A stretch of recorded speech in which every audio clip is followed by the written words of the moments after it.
Joe Hopkins here, and today I want to talk about a classic album that you need to hear. I've done videos like this, you need to hear this album, on like newer stuff. And usually I do it on stuff that isn't as common or as popular. Today I'm doing one on one of my honestly favorite albums of all time. But it's also, it's something everybody knows, the Misfits logo, right? Everybody knows about the Misfits. But it seems like their music is still a little on the obscure side, right? They're popular for the image more than anything else, and that's kind of a shame, right? You know? Especially their old stuff, but their album Walk Among Us is worth listening to, especially if you want to get into playing like punk music at all, you know? See, I grew up like in the 80s and 90s, right? When I was a kid, we really liked punk rock. We liked a lot of that kind of stuff, and a lot of it was, you had the bands that were easy to find, right? Like, you could find Ramones albums, you could find Sex Pistols, right? Even though they didn't really release that much. You could find that stuff. You can even find, you know, a lot of the other bands, but some of the bands we really liked, it was hard. It was hard to find their material because it wasn't terribly popular at the time, you know? Of course, the Misfits fell right into that. I mean, the Misfits and Black Flag were two of the big ones for us, and they were a little difficult to find their stuff. And so mostly what you heard was bootlegs, or, you know, somebody would have a single, or, you know, EPs here and there. Every now and then somebody would have, you know, one of their albums or something like that. But it was all this kind of like your friend's brother had a copy of something, or, you know, it was hard to actually find it. And when you heard it, it's like, man, that's awesome. But the first Misfits album I bought was Walk Among Us, which is also the first one they released. The first album they recorded was Static Age, but that didn't even get released until like 96. Even though it was recorded in, what, like 77, 78, something like that. But like I said, it was hard to find their stuff. And every time I heard it, I thought it was awesome. And I'd love to play some of their music here for you, but, you know, copyright and that kind of stuff. So if you want to hear it after you watch this video, stick around till the end of my video first. And then just go right in that YouTube search bar and type in, you know, Walk Among Us complete album, and it'll come up. It's like 13 songs. And the crazy thing is, right, for any aspiring guitarist, it's a good album to listen to, even if you're not into that kind of music, because it really nails home the fact that you can do a lot with a couple of power chords. I mean, that's all these songs are, is a couple of power chords. And I think the longest one is like 2 minutes, you know? But yeah, I had trouble. You couldn't find their stuff. And then one day I stopped in a Hot Topic up, back then they didn't have them everywhere.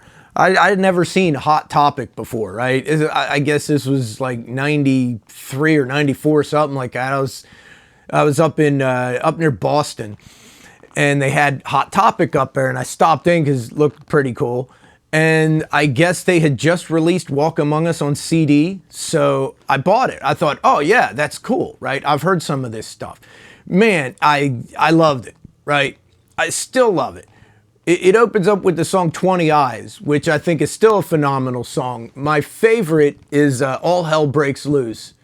And I love the song Skulls, but all of them are really good, right? And it's the kind of thing where it's all fast. It's all very like late 70s, early 80s hardcore punk kind of stuff, you know?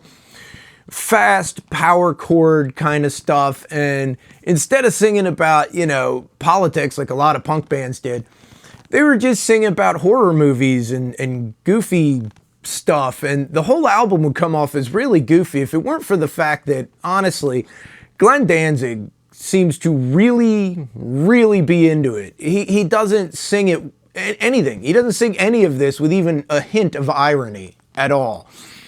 Kind of comes off like he believes everything he's saying, as much as if it were political. And that's actually kind of, when you think about it, it's kind of off-putting, but it makes really good music. But I mean, you got to really believe in yourself to sell something, right? He sells it. He really does. And it's the kind of thing that, yeah, will come off as kind of silly, except the songs are actually good, you know? They're pretty catchy. And I think that's why those songs have done so well for other artists. Most of the time, most of the people who have heard the Misfits songs have heard it from, well, I'd say most people have heard Metallica on Garage Inc. cover a couple of Misfits songs. The Guns N' Roses covered one of their songs on the Spaghetti Incident, and a lot of other people have covered Misfits songs, because the Misfits have really inspired a lot of music since then. But when I first heard them, nobody was covering them. Nobody other than people that were into that kind of thing even knew who they were, it seemed like. It felt really underground. And that's another cool thing about their early music. Walk Among Us sounds like an underground album. It sounds like something that was done in a garage somewhere. I mean, they recorded it in a studio, but it's obviously not high quality. You know, it's pretty good for that day and age, I guess, but it just feels grungy, it feels dark, it feels like you discovered something, which is kind of cool, you know? That feeling of discovering something that's been lost and forgotten. I thought it was cool then, and I still think it's cool when I listen to it. It still feels like you dug something up, you know? And I mean, the Misfits have done a lot of other albums. Earth AD is pretty good. I do like some of the post-Danzig stuff. I know a lot of purists get angry about that, and I wasn't so sure when they came back out in the 90s, but I liked American Psycho. I listened to the album and I'm like, that's a solidly decent album. Those are good songs. I like them. They're catchy. They got hooks to them. Didn't like anything after that much, but I liked American Psycho. But yeah, I'd recommend listening to Walk Among Us. And I mean, if you like early punk, you'll like it. If you like punk at all, there's a good chance you'll like it. And even if you don't like that kind of stuff, it really is valuable to give it a listen, to get an idea of what can you do with a few chords, you know, because that's all it is. How can you write a catchy song that's less than 2 minutes long? Most of them are between 1.5 minutes and 2 minutes, I think, is the longest song on the album. I think there's like 2 songs on there that are 2 minutes long. So you have a 13-song album that's still pretty short, you know?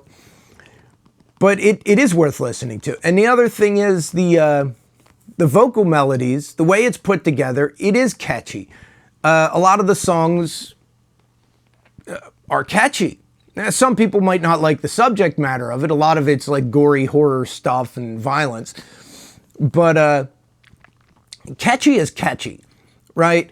And it's good to study. If you're a musician or a singer or a songwriter, it's good to study the art of being catchy, writing catchy lyrics, writing hooks that kind of stick in your head. And that song, that's all it is. I think it helps that the songs are that short. Because they're short, fast punk songs, you could pretty much get on a hook and stick to it. And some of the songs, that's exactly what it is. It's just getting to the hook and then getting right back to the hook. And, you know, it's good stuff. I found it inspiring back in the day, and I still do. Musically, I like it. Lyrically, you can't understand most of what Danzig says anyway. I mean, really, if you don't know what I mean, listen to it, and you can't understand 90% of what he's singing. So lyrically, it's mostly just devoid, you know. But I do have to say, though, my favorite Misfits song isn't on that album. My favorite Misfits song is probably Where Eagles Dare, because that's an amazing chorus. That is so awesome. I covered it on acoustic guitar on this channel, and just because, listen to it. the chorus is worth singing. So that's my 2 cents. And this is an album I think you need to hear, right? And it's an older one. It's a classic.